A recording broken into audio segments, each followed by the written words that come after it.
Welcome to the Leo Training Podcast, a podcast focused on scientific and real-world expertise on training strategies between your ears, behind the oar handle, on the field and court, and in the strength and conditioning room. I'm your host, Joe DeLeo. I am a strength and conditioning coach, speaker, and lifelong student focused on continuous improvement. Thank you for joining me, and let's roll to today's episode. In this podcast interview, I sit down with Dr. Tony Rice, Head of Performance Support for Rowing Australia.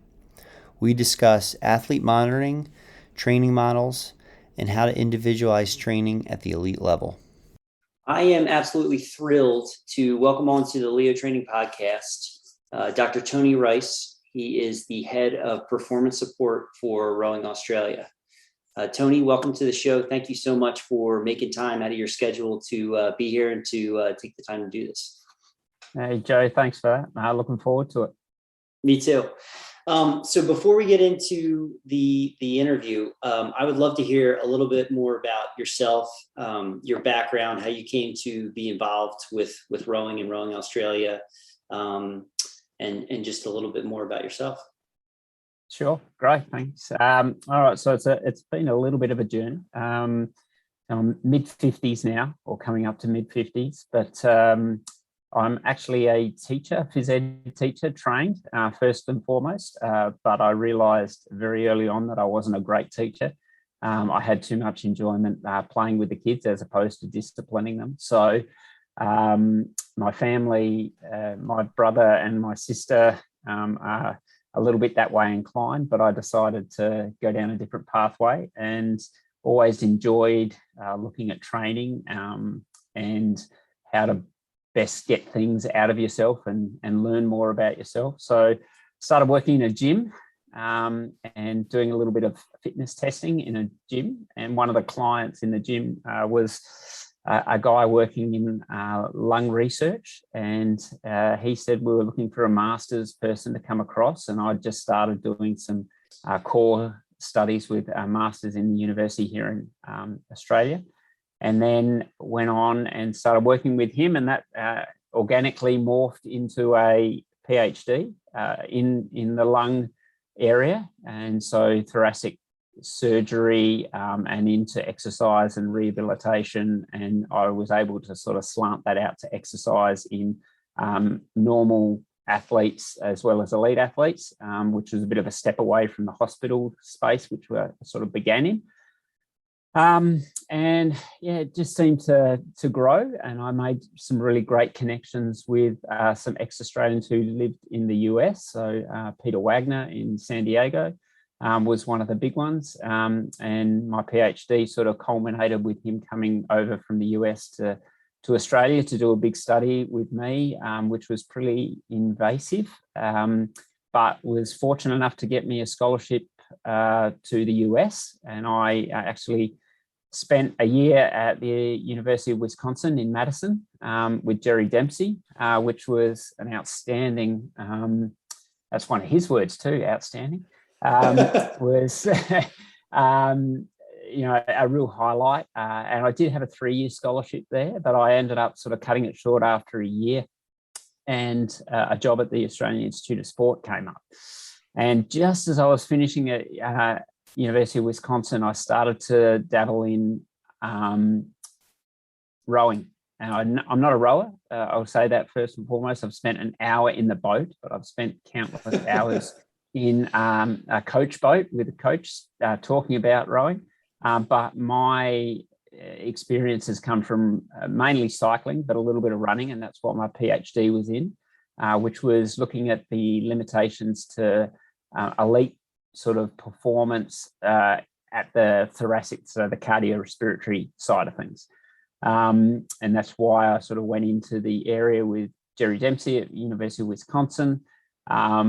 And he was big along lung limitations during exercise. And so that really intrigued me. I was fortunate enough to be there for a year. And the job at the Australian Institute of Sport came up in 2000, just after the Olympics. So I actually managed to have our home Olympics, and I was living in the US, which was a little bit weird. Everyone Everyone just couldn't stop raving about it when I came back. But I came back to Australia in 2001, and I worked with a number of sports. Archery was one of them. Surf lifesaving was another, but rowing was 50 to 75% of my time. And back then, the Australian Institute of Sport had a what we called a domestic sort of campus-based situation where the men and the women were actually based on campus at the Australian Institute of Sport, and they trained down on the lake. So they lived in Canberra. They came from all over Australia, and so it was called a residential program, basically. So I've been working with rowing since 2001, and I've been with the senior national team. So when we were domestic, I was with the Australian Institute of Sport. When we were international, which is sort of when the World Cups start and go into the World Championships, I work for Rowing Australia. And so I've been with them in the senior program through to 2016. I managed to go to 3 Olympics, which was one of the most amazing experiences. And then from Rio through to the end of Tokyo cycle, I worked in the underage national team space and actually moved away from the Institute of Sport and came into work full-time with Rowing Australia. So doing exactly the same job, just a different employer, basically. And so I work with the underage teams, trying to get systems in place with them that we were trying to fix in the senior space, but realising that a lot of the issues really came in the juniors and under 23 area. So if we could address them there, then possibly we could make a better inroads into the senior team. But as it is with any Olympic cycle, end of one Olympic cycle creates a whole flux of change, both within rowing in Australia, but also around the world. So we had a lot of coaches move out, new coaches come in, ex-Australians come back from China. So Paul Thompson's now our high performance director from originally from Australia, 20 years in GB, last 4 years in China, and then has come back to us. And so, yeah, I've teamed back up with the senior program as well as the para and the pathways or our underage program. So it's a big job, but yeah, that's probably, where I've sort of come roundabout. But, my thrust and interest really lie in endurance physiology, conditioning for training, and individualization of training within a team atmosphere. I love it. I have to ask you, so really interesting to learn a little bit more about you and your background and your pathway throughout your career. I actually spent 3 years working as a strength and conditioning coach for a community hospital. So how did your PhD and sort of the background associated with the medical side of things, how has that served you well on the high performance sports side? Yeah, look, I think one of my real areas of interest is comparative physiology. So both from the animal model, so looking at foxes and horses, for example, from an endurance perspective, but also the other end of that spectrum is the patient. And understanding where their limitations occur and how disease and illness can affect just the normal function of the heart and lungs. So looking at it from that perspective, I had a really good slant with my supervisors in the hospital. They had a great clinical understanding of lung physiology. But interestingly enough, they didn't have an understanding of how far it could be pushed in a normal person. They're so used to patients with chronic obstructive pulmonary disease, emphysema, things like that, as opposed to actually that the healthy, well-trained lung can still have its own limitations to performance at the other end of the spectrum. So it gave me a really great snapshot of the entire spectrum of what can happen with the lung and the heart and how they interact. And so therefore a little bit of insight into how you might be able to work things around a healthy lung and with similar techniques that might work in a diseased lung. So inspiratory muscle training was a great one. So they do that as part of training for an injured lung and lung with disease to get them to breathe through the entire volume that they're capable of. Yet we don't do it necessarily for an athlete, yet it's been shown to have significant advantages just in the perception of effort to breathe during high intensity exercise has a marked effect on people's ability to perform. So simple things from a disease state to a healthy trained state was really great to sort of put that into practice. That's fantastic. That's fantastic. So let's get stuck into it a little bit. So I think this will be right up your alley and some of your interest here. Talking about athlete monitoring, you're working with a very large team and a huge number of athletes. So, what are some of the day-to-day challenges in your role that you face? And then how do you kind of go about looking at, the team or the group or the individual athletes? Are there certain biomarkers or metrics that you pay attention to? Yeah, really good question, Joe. Look, I think it's one of the things that I had to accept very early on after learning the sport was that rowing training is a compromise across all fronts. So never once can you do the perfect program in all areas of rowing. So you have to accept where the core gains need to be made, and that takes into account the phasing of the season. So let's say in domestic phasing is an opportunity for athletes to build strength, core strength, as in prime moving core muscle groups, not necessarily thoracic core, that's part of it. But that's the only real opportunity for a rower in Australia to build strength. Outside of that, once we move into the competition phasing, we go from a competition phasing straight through to World Cups in Europe and then World Championships. So there's no more time in a 12-month period to build real fundamental strength. And then it becomes a maintenance program for us. So one of the real challenges in Australia is we have a two-peak season. So because we can row domestically in the summer here and then we travel to the European summer, we don't have an off season per se.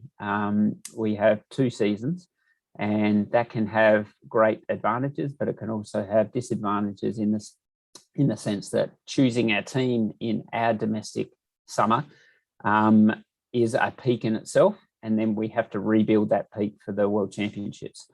And we find some really interesting anomalies that we actually don't have one major peak in a season. And so therefore our performances in an Australian summer and a European summer are actually quite equal to each other. So what we lose when we build in for a domestic Australian peak, what we lose when we're creating that taper and we're creating that training focus, we have to rebuild after that to get ready for the World Championships again. So we've got some really significant challenges in Australia to be able to get a true maximal performance at World Championships or Olympics.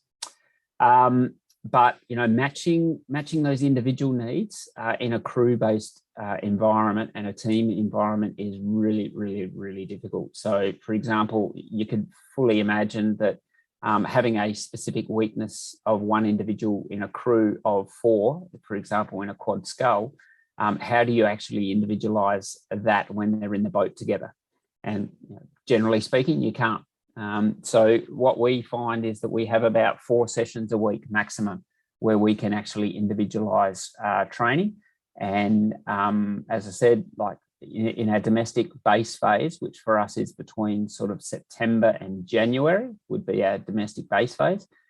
What we tend to focus on there is individual weaknesses. So because we're about 2 months away from our primary competition, so most of those are March and April, domestically in Australia, we'll focus on weaknesses and sort of trying to change them. They're very stubborn by the time they get to here. Most of the guys and the girls that we have at the National Training Centres are upwards of 22. So they've been doing weaknesses and, almost strengthening their weaknesses for, say, 10 years of their rowing career already.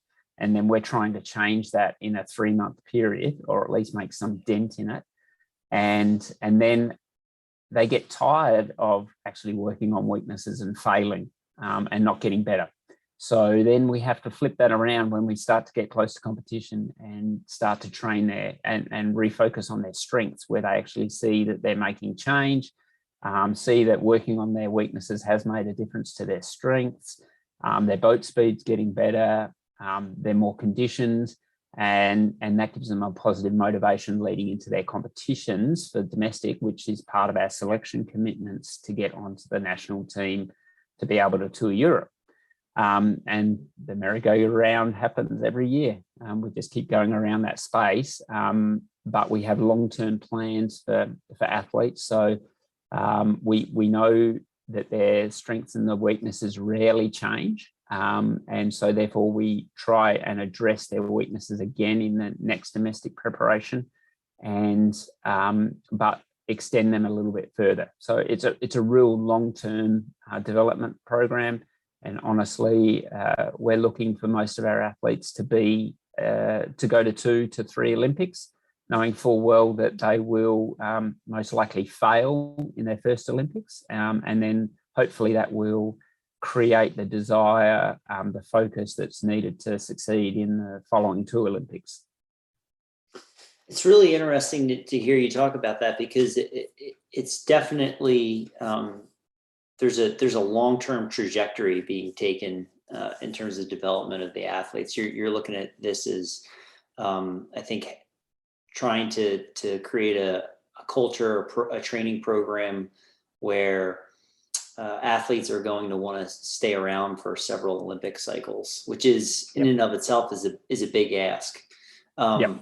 So what are some of the things that you try to do from a training program standpoint that make it's not easy, but like make it easier to say, okay, I want to come back for another cycle. Make it attractive for an athlete to say, okay, I'm going to do this for another 4 years. I'm going to make that commitment. Yep. That's a great question. And I think we're evolving that over time. One and biggest and foremost is you need to be able to allow them to live. So a big part of that is financial assistance. So, we're fortunate enough to have a really great sponsor, primarily for the athletes only, not actually for the sport.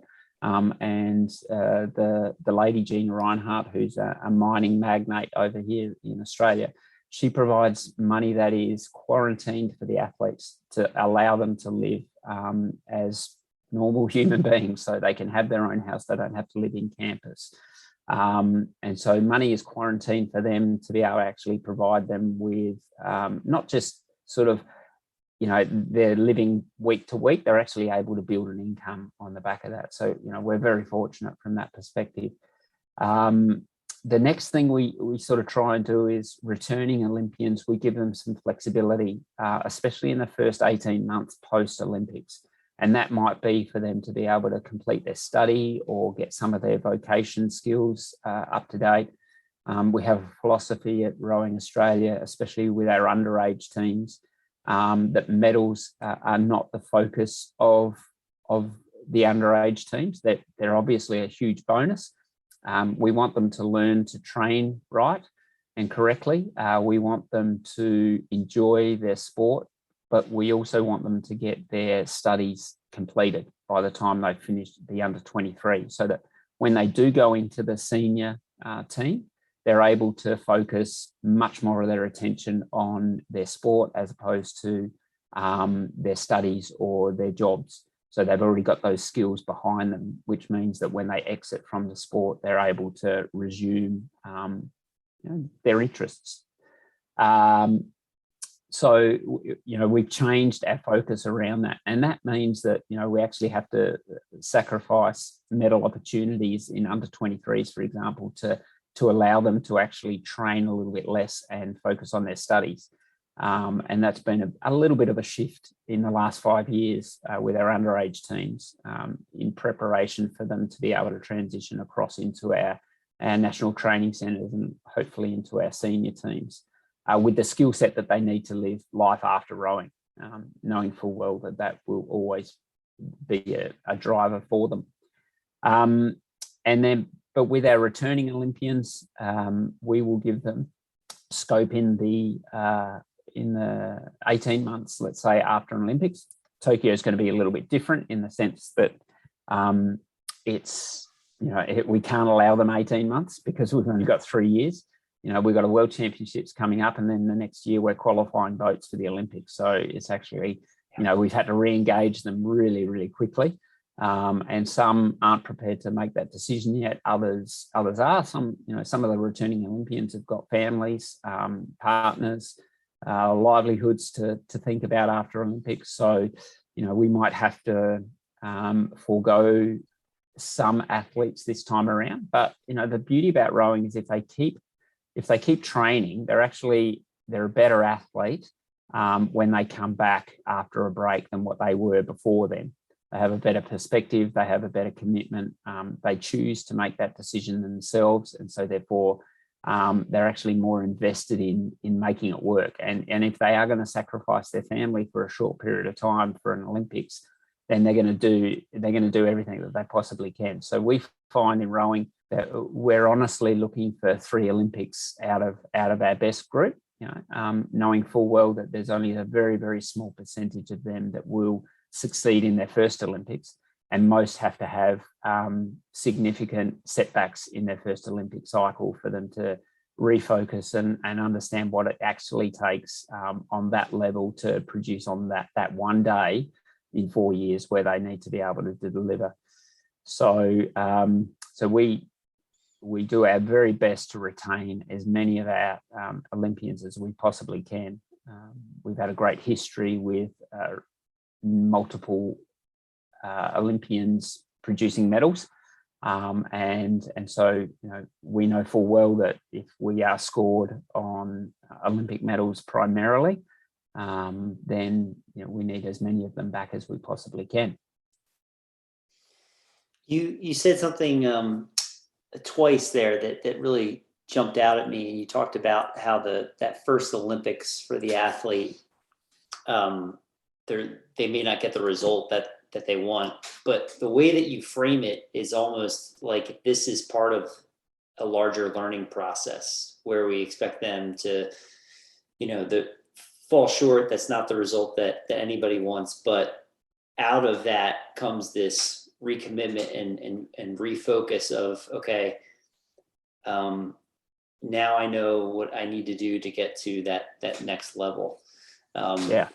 And so I guess my question or something just for you to talk a little bit more about is what does that look like in terms of communication with the rest of the support staff within the high performance unit and then the athletes themselves, just sort of looking at this as like that long-term process. Like, yes, of course we want you to try to medal, nobody's going there to lose or to not do their best, but there's almost room to fail gracefully, so to speak. Yeah, it's really a great question. The adage, you can't buy experience, and you have to live it to be able to understand it. And so a lot of what we do is from the people who've been in the sport for a long period of time. I remember when I went to my first Olympics was Beijing 2008. I just missed out going to Athens in 2004, but that was because the Australian team wasn't used to taking support, science support, to an Olympics, and so endure another 4 years of training preparation, and you sort of win your way in it. It's a really long, slow process in rowing from both a training perspective, but also a career. And I still love doing it after 20 years, and still think that I've hopefully got something to offer the team. But we talk to people in the support team as well as the athletes that the Olympics is a circus that they've never been to. So when they go to a World Championships, everyone's rowing. Everyone there is rowing. They understand it. They know people from other countries. There's nothing new there. It's just like a really souped up version of a World Cup, or sometimes even a national championships. However, when they go to an Olympics, they get, let's just take it from what they do first up. They get 3 or 4 bags of kit, which, to the new person, that's amazing. That's like Christmas. And so they're all amped up on that. Then they walk into the dining hall and they might see Rafa Nadal, or they might see, Federer, or US basketball stars. It's just a plethora of distraction for them. And they really struggle to focus, especially if they're in the village. We've always had a little bit of a luxury in rowing that most times the venue is further away from the village than what it is for other sports. And so we try to live as close to that as possible. So both in London and in Rio, we had centres that were off-site from the actual Olympic village. And then it became a little bit more like a World Championships than it was an Olympics, because we weren't surrounded by all of the other distractions. But it's only human to be awed and mesmerized by those sorts of experiences. And so the Olympics is a different thing altogether. And quite often it's a smaller event than a World Championships in terms of the number of boats and the number of rowers that are there. And so you're almost hyper focused on your performance as opposed to what else is going on in the team. And then you're surrounded by the Australian Olympic Committee, who's also broadcasting all of the events that other Australians are doing. And so you get wrapped up in that. And then all of a sudden you come to your semi-final or your final, and things are a little bit of a blur to you. How did I get here? How am I supposed to execute this? Oh, wow, there's a whole host of people watching me. I've had all these fan messages and my social media is going off. So there's so many distractions that we know that they're going to make mistakes in that first time. And so we try to steer them on the right path and keep them locked in and focused, but understand full well that they need to live that experience, and we don't want to take that away from them. And in rowing, quite often you will come back for a second Olympics or a third Olympics, and so it's not like this is your one and only shot. You have to treat it that way, but we know in rowing that we have a little bit of longevity of performance. And so if they are good enough, they'll learn from that experience. They might get lucky, but they'll learn a hell of a lot regardless of whether they're lucky or unlucky. And that more often than not focuses them in on exactly what it takes that they have to do on that day and in that 4 years preparation for it to be able to execute the way they need to. And so we look at that as part of the journey of learning the reliability of performance. And that's one thing we really talk a lot about here.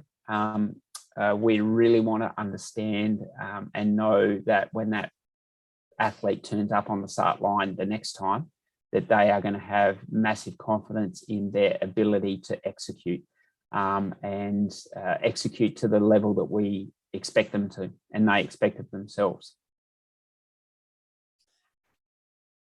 One of the things that you've had a huge role in, and it's freely available on the Rowing Australia website, is just some of the sports science documents, and whether it's the 7-step protocol for the to set the training zones, or you're looking at some of the information you have around sort of performance markers for U23, whether that's like a heavyweight male or female, or lightweight male or female. And then also there's some strength standards. So first, how do you even begin to put something like that together? And I guess the other question that I have for you that is really kind of what I wanted to get at is, it's amazing to me how free, like the information is just up on the website. It's available, right? And so I think that's fantastic that those resources are available. But it's also interesting because, you know, in high performance sport, it's, you know, I think everybody's trying to sometimes protect the knowledge and feels like it might be a competitive advantage. And you know, we've got the secret sauce type of thing. But Rowing Australia has tons and tons of information in many different areas, whether it's nutrition, strength and conditioning, testing protocols. Was that something that you you know, brought forward, or has that sort of been a cultural thing?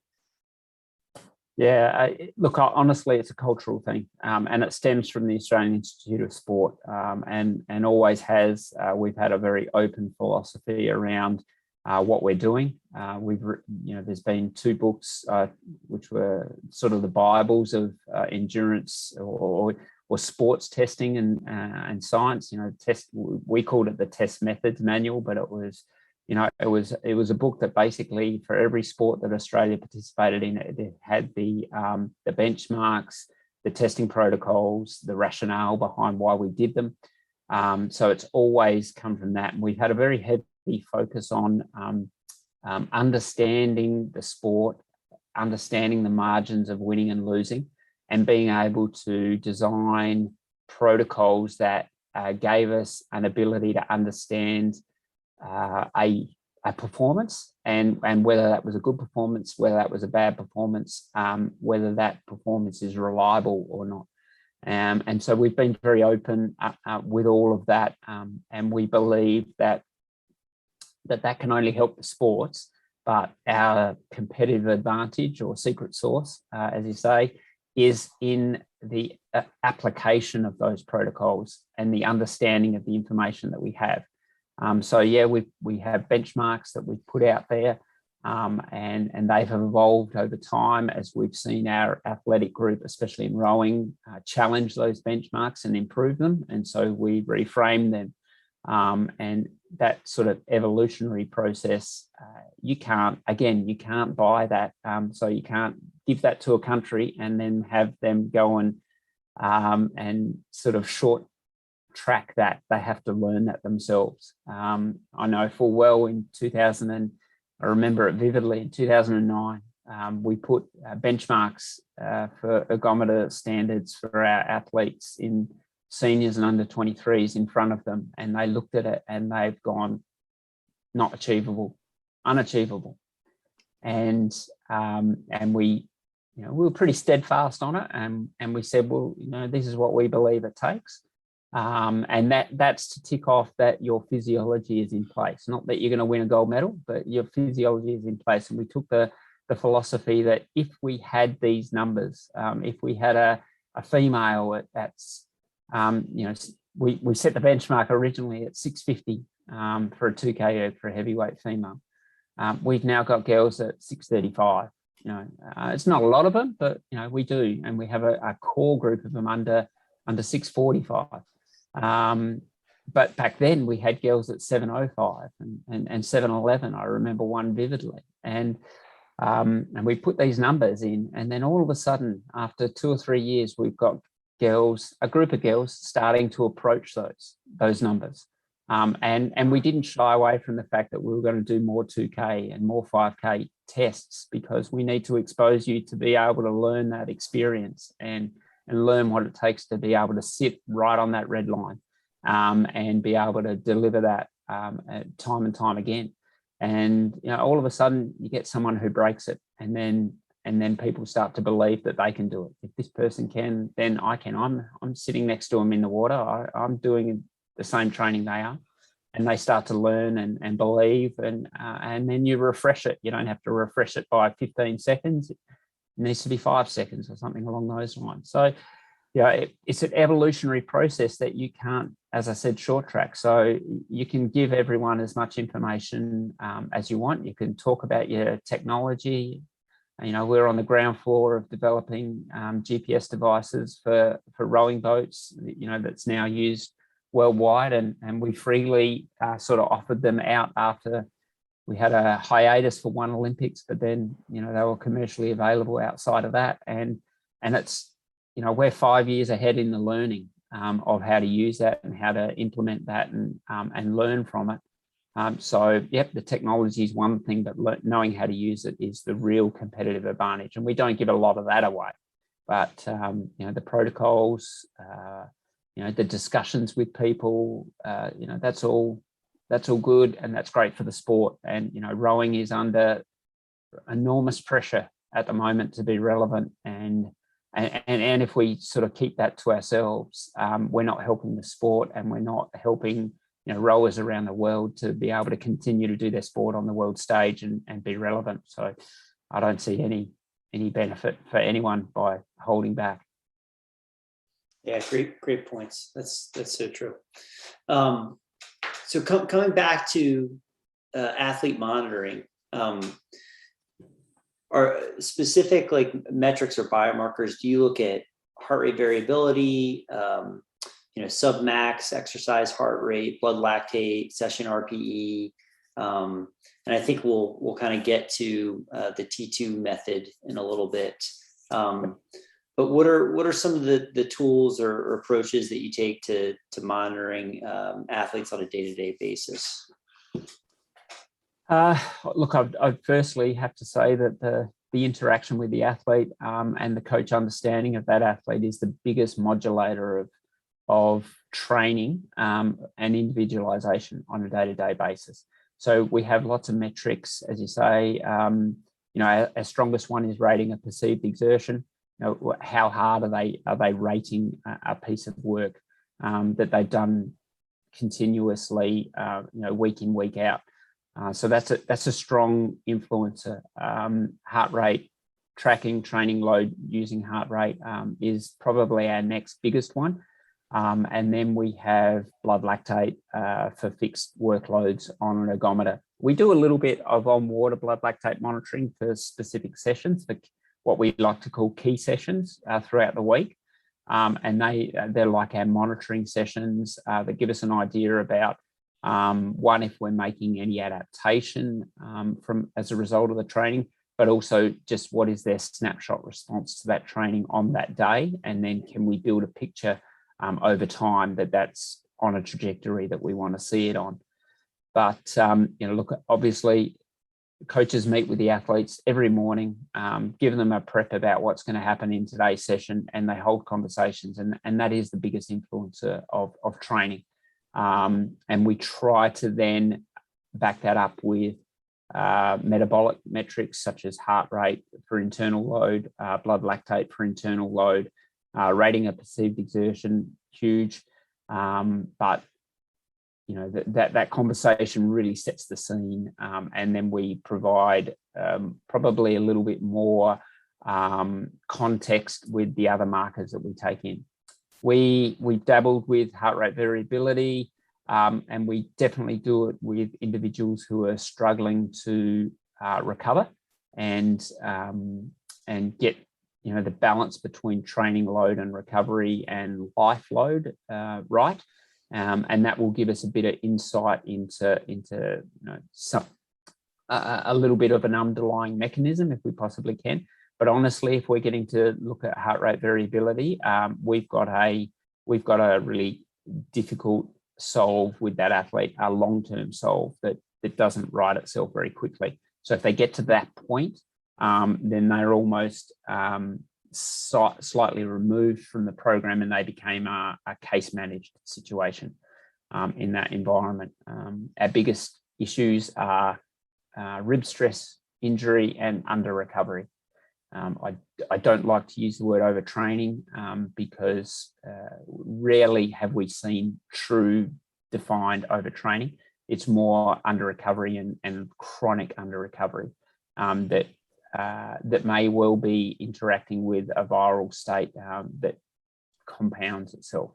So, most of the time, the training group is led by medical team, science team, but primarily by the coach. And then, we act as advisors, consultants to that coach, to give our perspectives, but ultimately the coach makes the decision on, that athlete and where they are for that day, whether they're out on the training track in routine training or whether they're off in some sort of session that is modified, or whether they're long-term modified.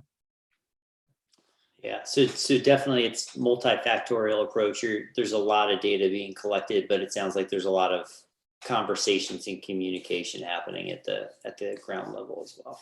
Yep, very much so. So for anybody that's going to watch or listen to our interview, so just context. So first, what is the T2 method, and why or how would you go about using it, and what are sort of some of the benefits in terms of this method in terms of overall looking at the training program and training load? Sure.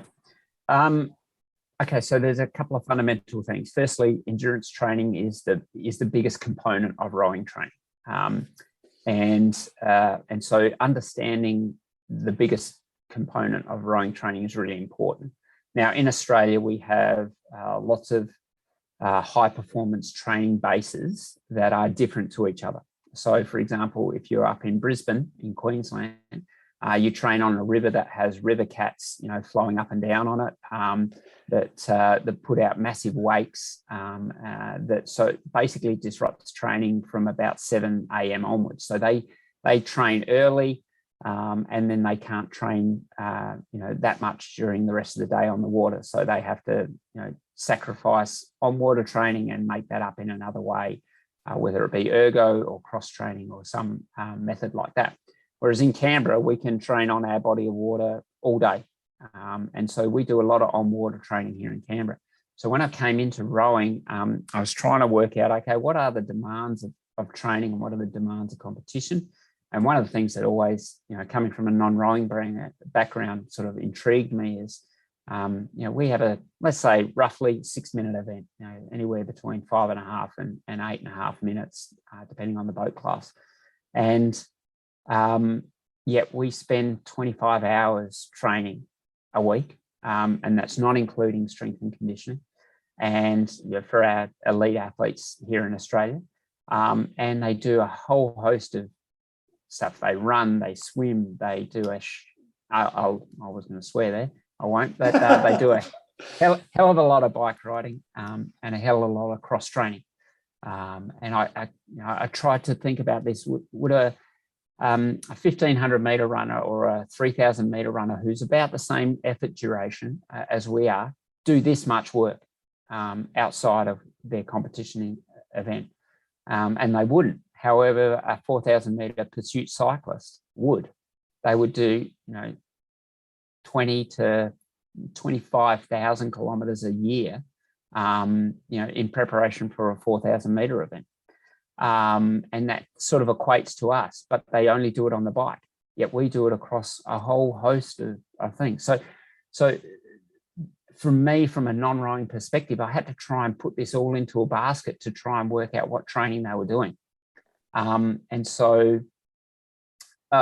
it was an iterative, organic process, and it evolved over time. But basically, the premise of it was, what do rowing coaches understand the most? And can I link everything back to that one thing that they understand the most? And so asking the question of a lot of coaches around Australia, what they understood the most was on-water rowing in a single scull at stroke rate 20. That they could hinge everything back to that. For some uncanny reason, they understood what that was, both from a personal feel, but also from a programming perspective. They couldn't put a number to it, but they could understand it. So we called that, for us, that's T2. That's a training zone 2, where they would spend their work. And so that would be roughly at about 80% of their maximum heart rate. That would be at a boat speed of about 77 to 80% of world's best time. So that was all metrics that they understood. So what we said is, okay, so 1 minute in the single scull at stroke rate 20 is 1 T2 minute. So then all we needed to do was equate everything that rowers do in their variety of training methods back to that. And so fundamentally we said, all right, well, let's firstly look at the modalities that they do. So let's take ergometer rowing. Well, is that harder or easier than rowing on the water? And coach said, well, that's harder. Okay, so let's give that a score greater than 1.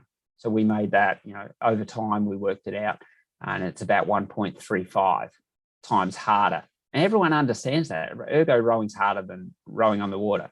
But all we did was put a number to it. Stationary cycling, indoor cycling, is that harder or easier? Well, that was harder. So we made that 1.1. And it was harder because they don't use their upper body. It's all leg focused. So it felt harder to them.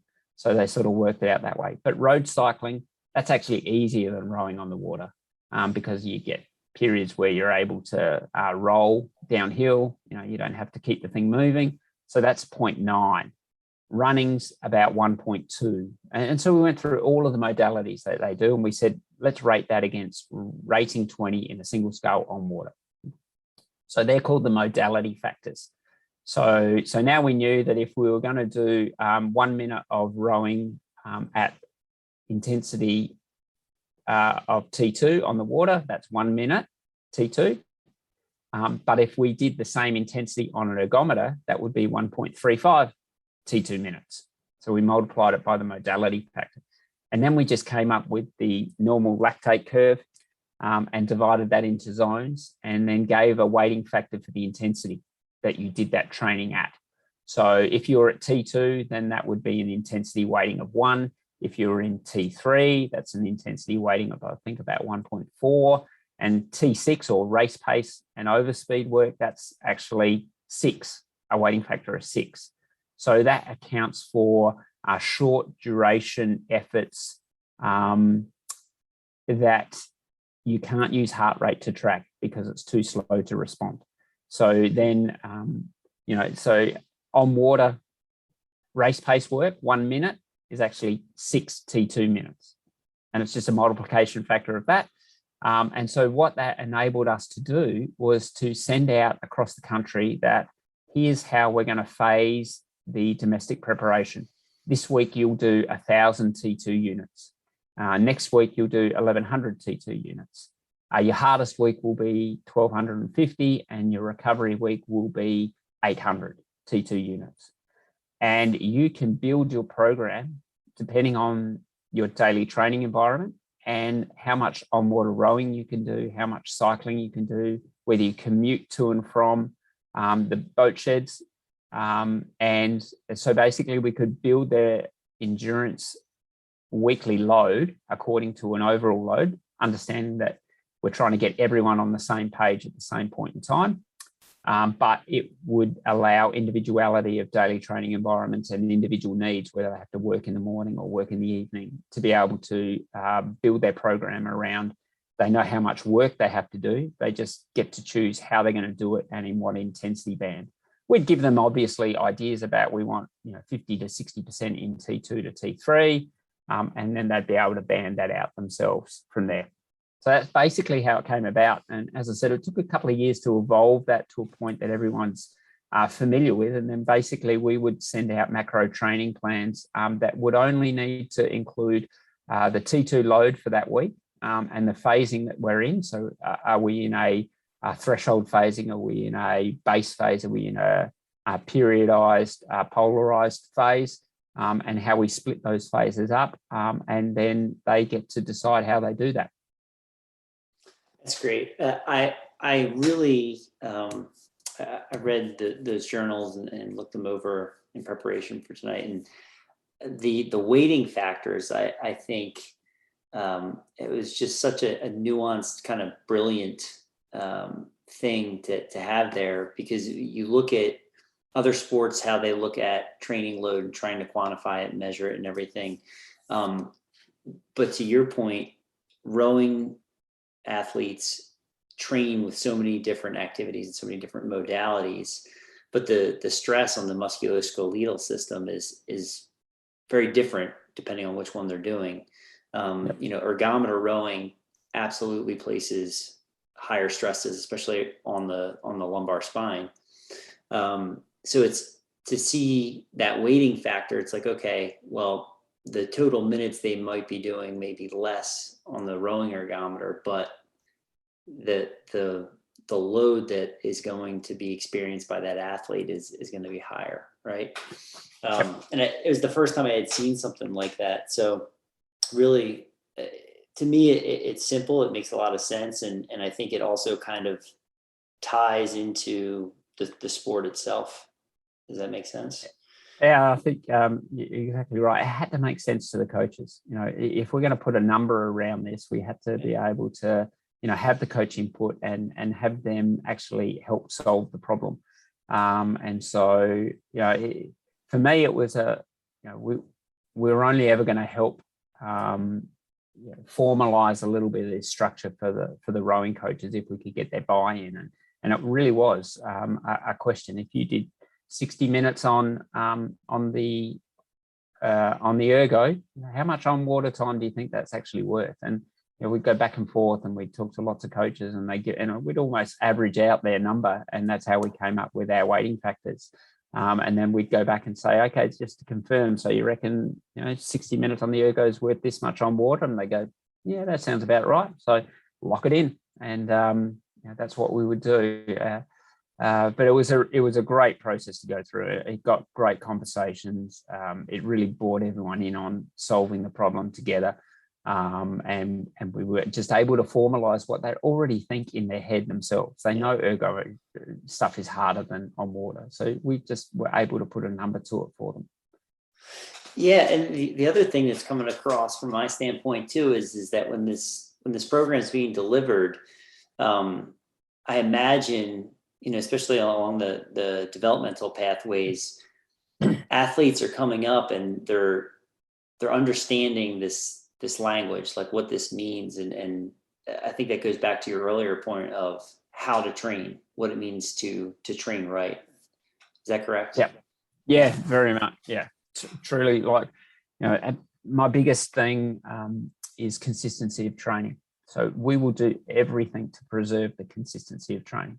So will we shave load off people if it means that they're able to actually back up the week after and the week after and the week after? And we will. We could push our athletes in individual weeks harder than what we do, but we're a little bit more conservative because we want to preserve that consistency of training, knowing that when they're on the edge, they're more likely to get injured, ill, not be able to cope emotionally with training, and we know full well that reliability of performance comes from the consistency of training and being able to do things day in, day out. Perform when you're tired, but not perform when you're exhausted. So they're the sorts of philosophies that we have underlying our entire program, and that's what we try and build our training loads around. So we now know, what is a training load that our senior national athletes, males and females, can hold. They're different values. What percentage of that are we aiming for our top under 23s, and what percentage are we aiming for our incoming under 23 athletes? So we've got a transition of their load about learning to train properly, and then learning to perform reliably, and then compete reliably. Is sort of like the trajectory that we try and have them on. And as you understand, it's when they're in the senior ranks, it's a 12-year lifespan, where when they're starting out in the sport, it's a 20-year lifespan that we have to keep them thinking on. Yeah, absolutely. So from your role, right, as a head of performance support and as a sports scientist, like, are you actually like writing that training program, or or are you having a conversation with the rowing coaches? Like, I guess my question is from a communication standpoint, like how does that work out before the athlete actually gets the end training program delivered to them? Like, I imagine there's communication going on between the two of you, right?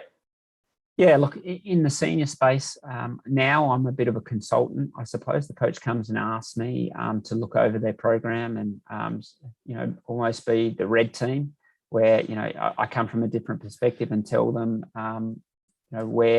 what I've seen in the past and what I know works and in this phase of the year, and how their program is working, and possibly where they could find areas to improve it. In the pathway space, in the underage teams, in the domestic phase, where they're governed by their states and their clubs system, I guide the coaches' philosophies around their training. So we do send out a generic macro plan of how we'd like the season to phase, but we give them a lot of scope in that to be able to individualize according to their club and training centre needs. However, when they become selected on the national team in the underage space, then I work with the head coach of the underage teams to physically write the program for the 10 weeks that they are on the national team preparing for the World Championships. And so, we have an understanding of what junior athletes need to be doing because they're at school still. We have an understanding of what our under 23s need to be doing with they're at university, so their studies and their training, how we sort of can match that up together. And then we have, based the way we select our teams, we have an understanding about the expectations that we think that crew or individual will have relative to world standards. So therefore, we then put a little bit of a paint over the top of that with if they are in real medal contention, where are we going to be able to tweak them in the next 8 weeks? So then we individualize the program based on that crew or individuals, based around their selection standards and how we know that ranks against world standards. And so then we can put a little bit of a slant on this person is going to go on. We think they're going to perform. We need to tweak their program here. How are we going to do that with their life load and their study? And then it becomes a real individual sort of conversation with their individual crew, coach, and them, as well as then fitting into the national program.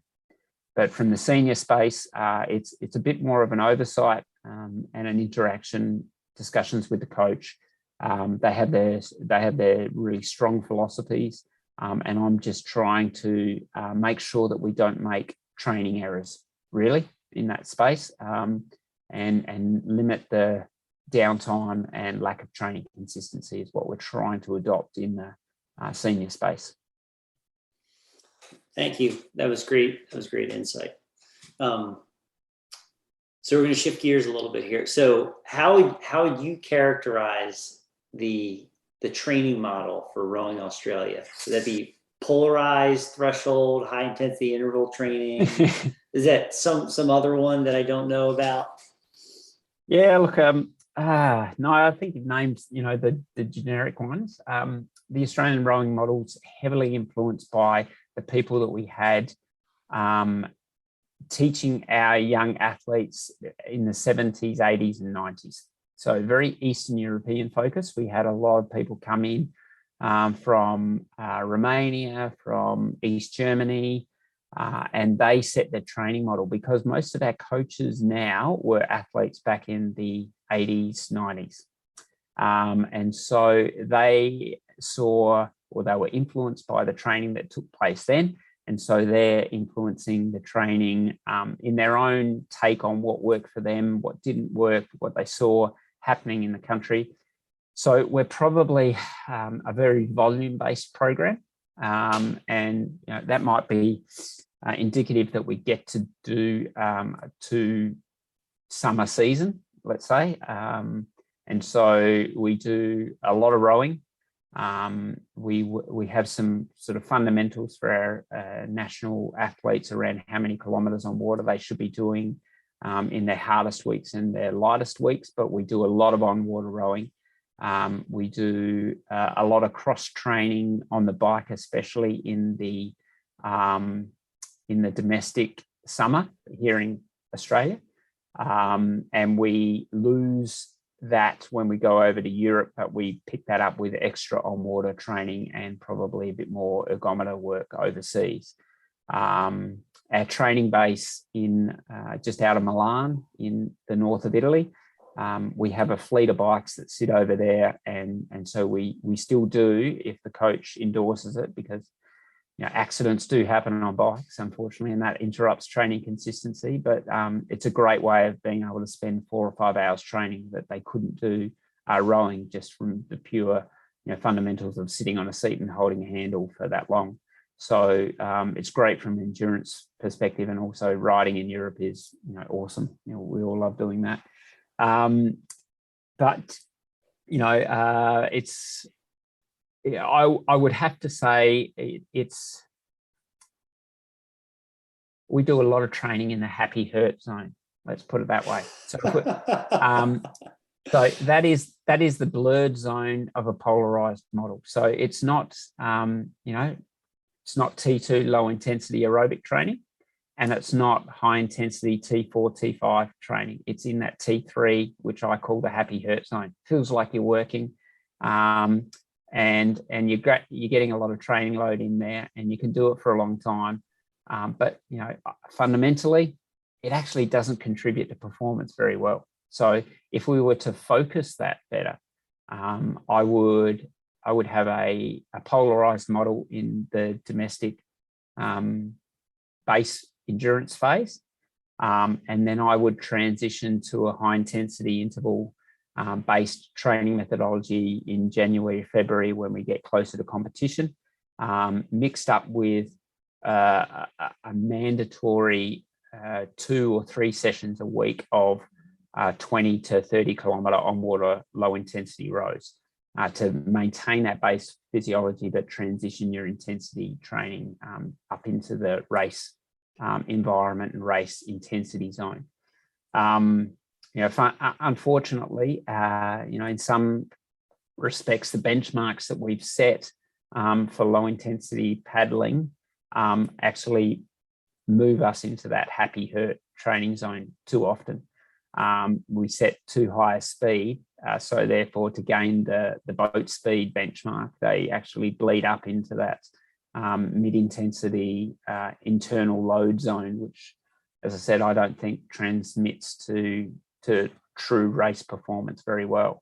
So, but we've done a lot of work recently in the high intensity interval training style, and we've got some great work that came out from one of my students looking at isolation training and the benefits we could get from high intensity interval training 3 times a week on an ergometer, and that sort of really fundamentally shifted my thought process around what is actually possible in a short period of time, which means that if I was able to reframe our training philosophies and not have to take 10 years to do it, I would really try and shift us to a polarized model more so. I'm very motivated by Stephen Seiler and his work, and he and I have discussed it a lot in years gone past, that a more European-based training model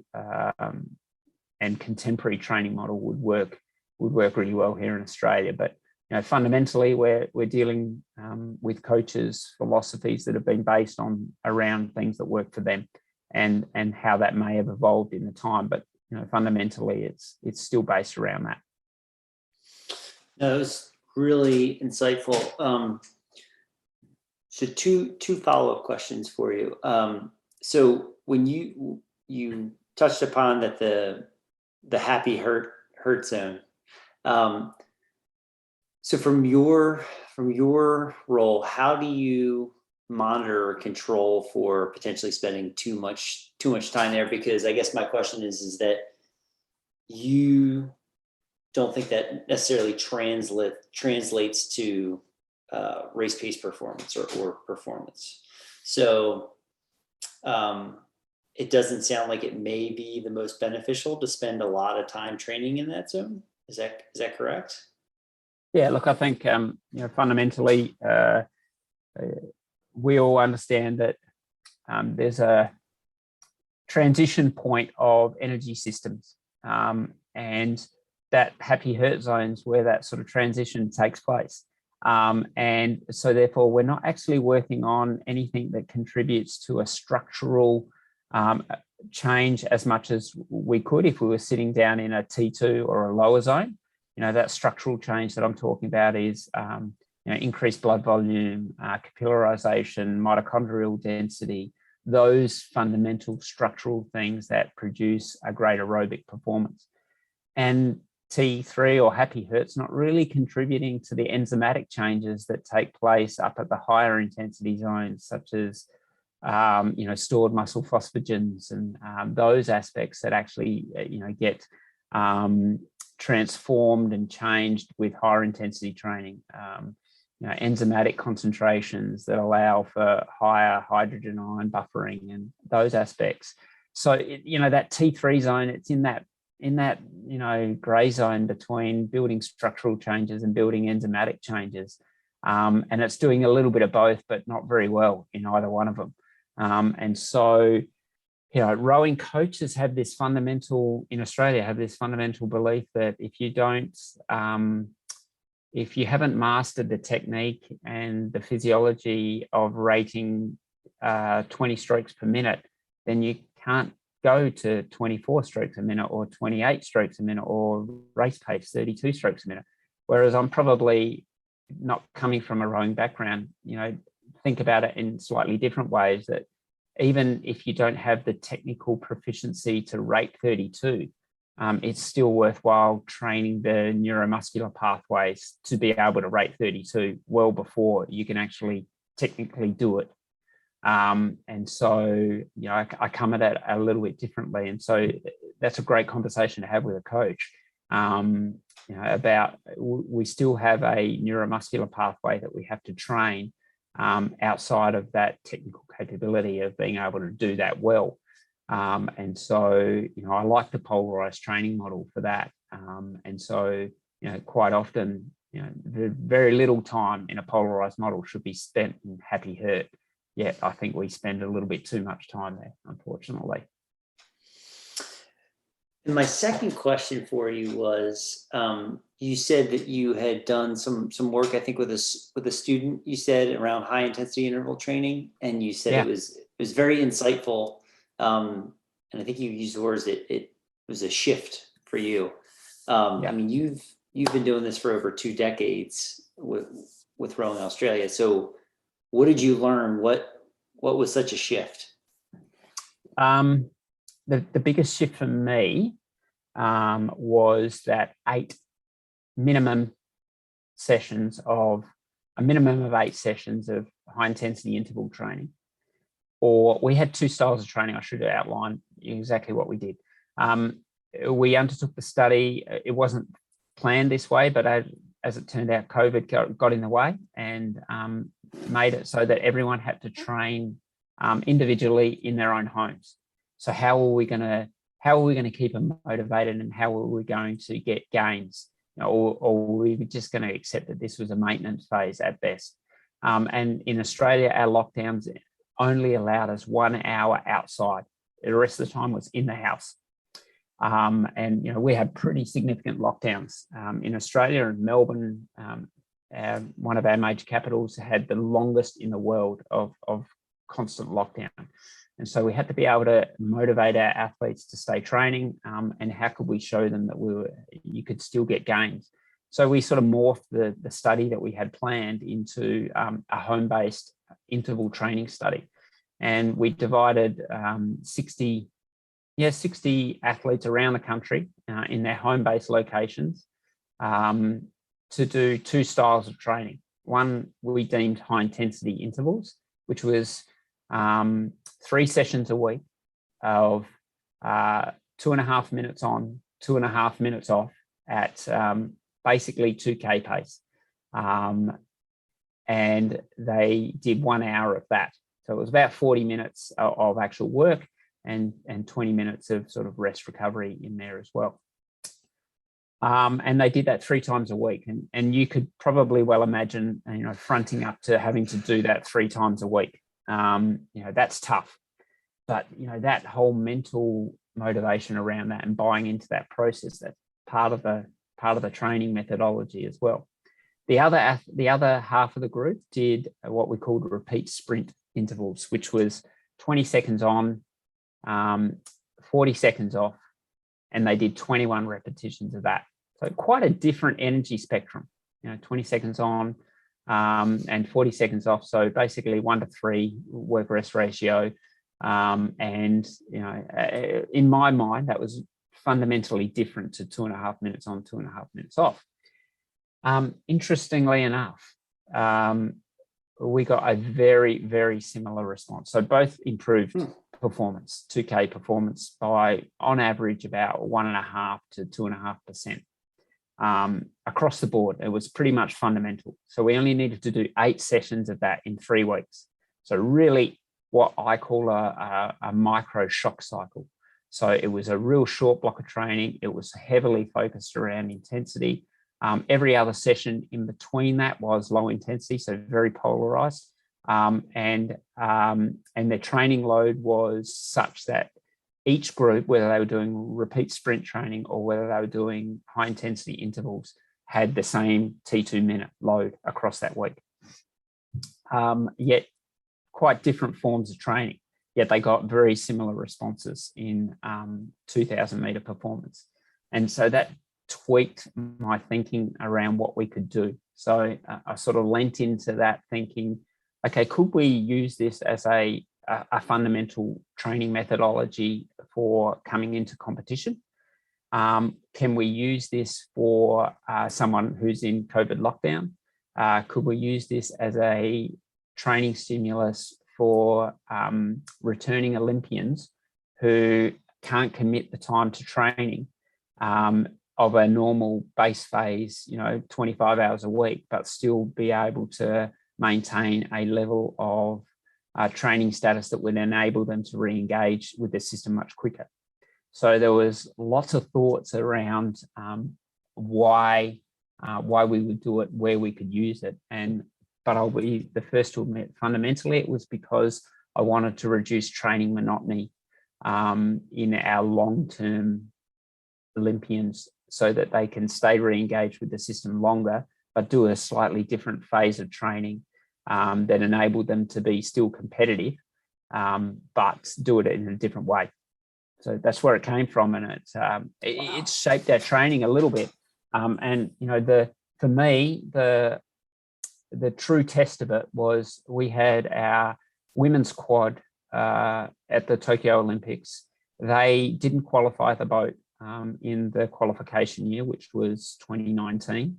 And so they went to the qualification regatta and they qualified the boat, but part of Australia's quarantine requirements in COVID at that point in time was that when they returned to Australia, they had to spend 2 weeks in hotel isolation, 1 person per room, yet they were a crew that in 8 weeks' time were going to the Olympics.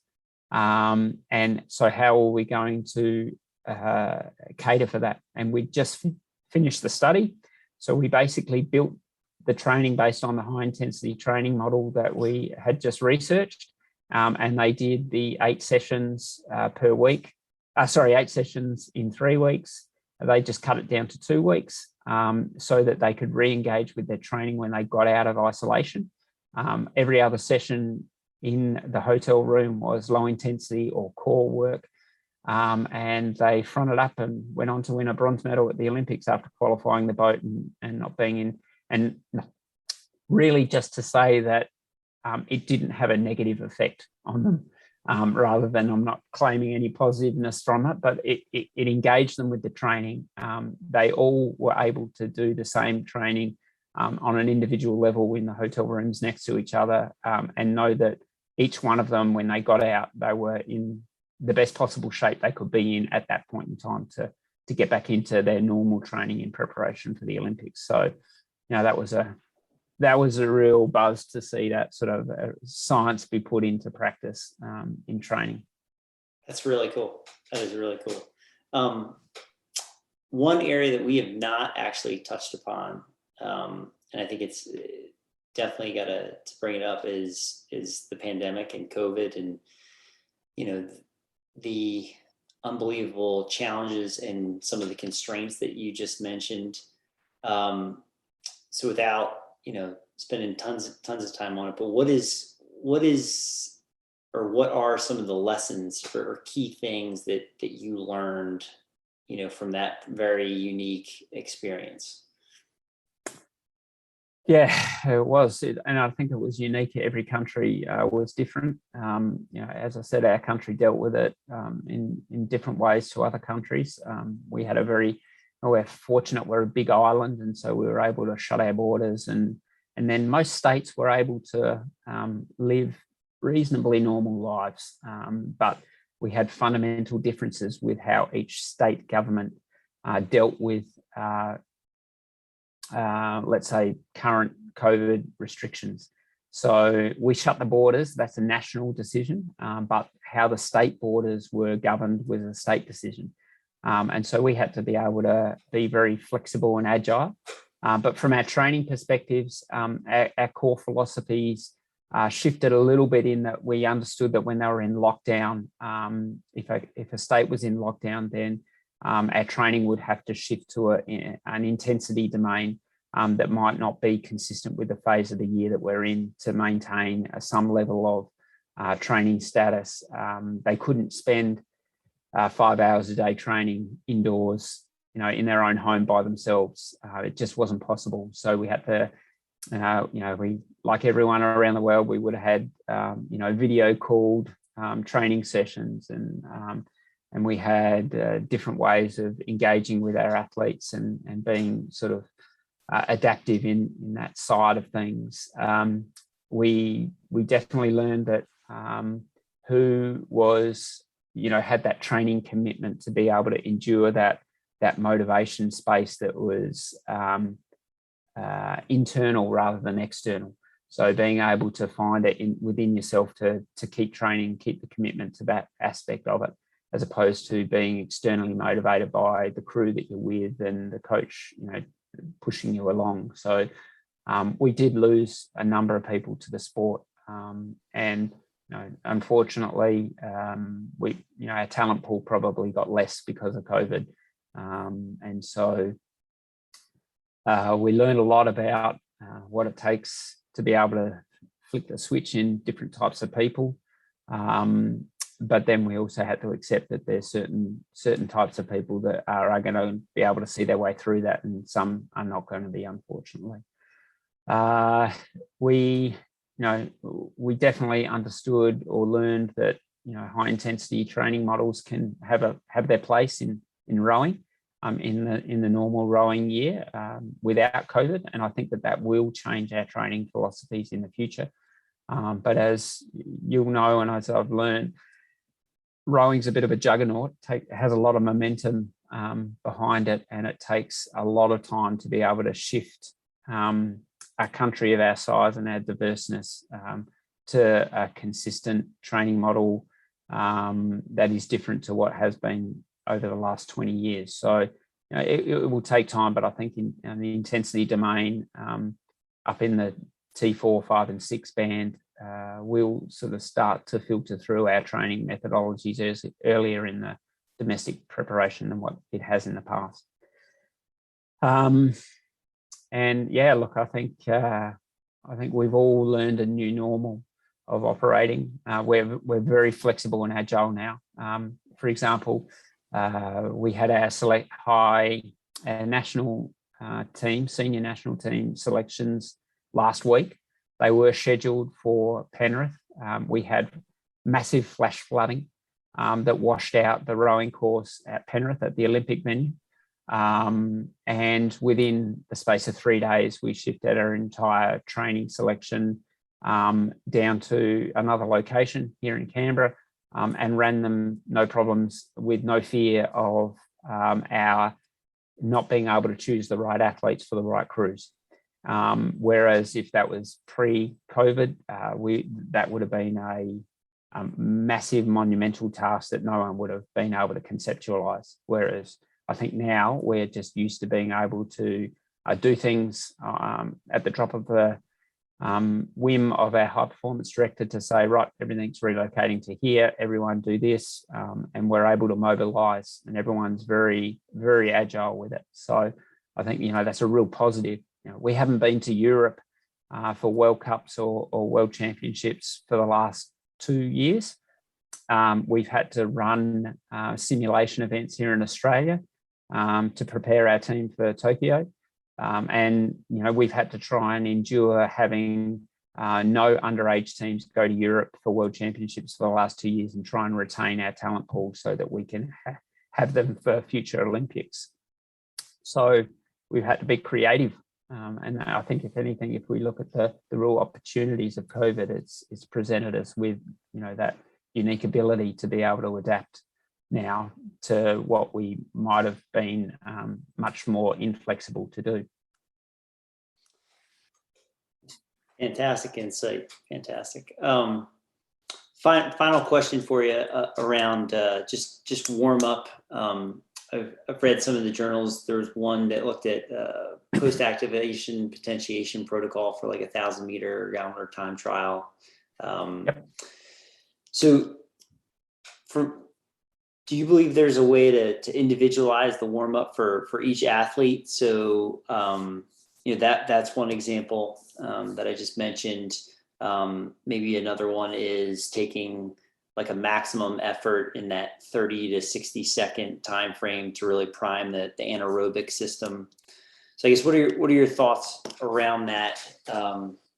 What are different methods or things that you've explored with the athletes? Yeah, look, that has been a real one of my little areas that I've really enjoyed exploring. So coming from a running, cycling background, I looked at it and I've gone, what do other sports do in preparation for an event of that duration? And if we just took track cycling as an example, if our rowers saw what our track cyclists did in preparation for an event that lasted 5.5 minutes, they would be blown away. Our rowers are super, super conservative with their warm-ups. And I think that stems from the fact that they are so scared of blowing up. We're at the 1,750, 1,800 meter mark, that they will never actually want to do that. And the times that they have, they remember it vividly when they blew up, and then they basically were unable to row that last 200 meters with any style or technique at all. And so that heavily governs their warm-up. So it's so conservative for that reason. And so I came in and we did a big thing in 2006 at the World Championships. We just sort of finished developing our GPS devices, and we started routinely putting them on all of the boats during training and as well as World Championships. And we analysed their warm-ups from the World Championships. And in that year, we had a couple of world champions who went on to be successful in Beijing. But we looked at their warm-ups and we saw how little time they spent at race pace in their warm-up on the water. And we went on further in the years after that to quantify what they were doing in their on-land warm-ups. But in their, generally speaking, rowers get on the water about 30 to 40 minutes before their race start time. They go through a set of drills. They do a lot of work at stroke rate 20. They do a couple of starts where they'll practice their start sequence. They'll do a couple of bursts of work. But fundamentally, even if you added up all of that time together that they did in their warm-up 40 minutes before the race, they would spend about 2% of that time at race pace. And that total up to about 200 meters in total, not in one go. And I looked at it and it just made no sense to me. I understood the whole blowing up thing and whatever, but they weren't preparing themselves for the actual demands of competition at all. And then to top that off, they would then sit waiting for the start for up to 15 minutes, sit stationary, with not moving, not doing anything. And you would get no one, runner, swimmer, cyclist doing that, where they would sit stationary for, 15 minutes in a cramped position, not being able to stretch, not being able to do anything, and then try and go out and knock out a performance that's anywhere near what they're supposed to be capable of. So we started to put some demands around what was mandatory to undertake in a warm-up. And one of them is, as you say, that 30-second to 90-second sort of bandwidth of intensity at race pace, consistent, uninterrupted work. And we basically said, look, it needs to be 40 strokes at race pace, consistent block of time, and we want you to finish that 12 minutes out from race start time. So get to the race start a little bit later, and then, really prime the aerobic system. Let's try and have less time, in VO2 kinetics speak to be able to get you up to your aerobic, your peak aerobic pathway. And let's make this like the first 500 meters of your race, so that when you actually are in the 500 meters, your system's primed, your pathways are open, both neuromuscular and blood pathways are all open, ready to be able to deliver the energy that you need at the right intensity as quickly as possible. And then our other thing around that was, how can we hold that or maintain that while they are sitting stationary? So what can we do in the boat? And so we did mess around with post-activation potentiation, maximal static contractions. And then we tested it on a Smith machine in the gym floor, go hop on the ergo, 10 minutes later, what does it produce? And we were only able to convince the coaches to do 1,000-meter efforts at that point in time. Ideally, we would have liked to have done 2,000-meter efforts. But it gave us an insight that we could maintain that sort of priming system, and also maybe tap into some neuromuscular pathways that hadn't even been opened by that priming bout of 40 strokes while they're sitting stationary. But they needed to test that, because what we found was that they actually overpaced their first 500 meters on post-activation potentiation. And that contributed, they felt amazing after it. But that amazing feeling came back to bite them in the rear end at the 1,750 meter mark if they didn't pace it. So they had to practice that a number of times to understand how they were going to feel, and to actually be a little bit more conservative through that first 500 meters than what they felt they were capable of. But yeah, look, it was all built around trying to optimize their the constraints of their warm-up that were there that we couldn't change. Waiting in the gated area to go into the start blocks, how much warm-up lake they had available to them to be able to actually do a race pace effort of what duration, and how long that would then take them to transit from that point to the start line. So we had to build all of that into the routine for it to be able to work. And then we just tweaked that based on the regatta scenario that we go to. For example, in Tokyo, they were unable to do, those efforts that we needed them to do in an uninterrupted point. So we tended to do a lot more of the efforts on land and then transition to a later on water warm-up. Wow. Tony, this has been absolutely brilliant. Thank you for all your time and just being so open with the information and sharing your background and experience. It's been a true pleasure. My pleasure. Thanks for asking me. Enjoyed it. Thank you for listening to the Leo Training Podcast. If this content is important to you, please be sure to rate and review so more people can listen.